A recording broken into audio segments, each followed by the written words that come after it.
শহীদ মীর মুগ্ধের বাবা আমাদের কত হইল যে জুলাই সনদ ঘোষণার আগে আমাদেরকে আইনি ভিত্তি এবং সংসদের প্রথম দিন থেকে এটা কার্যকর করতে হইব।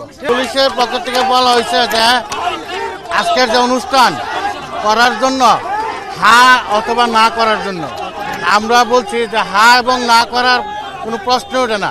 এখানে আমরা আসছি আমাদের দাবি নিয়ে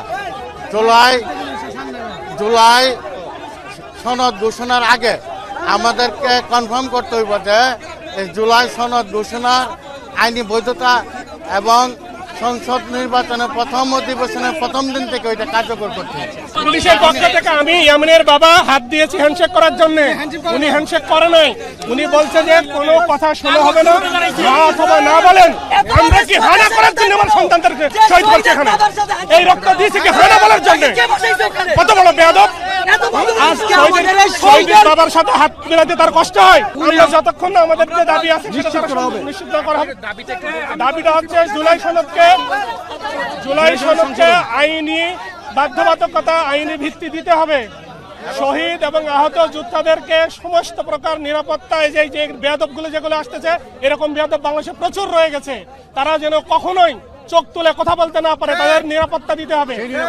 এবং আমরা যে শহীদ আহত যোদ্ধা তাদের রাষ্ট্রীয় মর্যাদা দিতে হবে। কিন্তু আমরা প্রত্যেকটা জায়গায় আমাদেরকে অপমানিত করা হচ্ছে।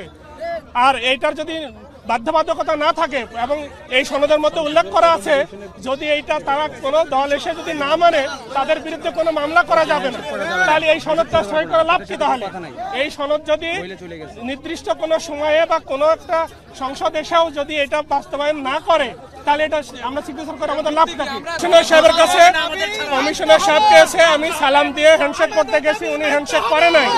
উনি বলে যে কোনো কথা বলা যাবে না, হ্যাঁ অথবা না বলতে হবে। আমি বলছি হ্যাঁ না বলার জন্য আমার ছেলেরা রক্ত দেয় নাই।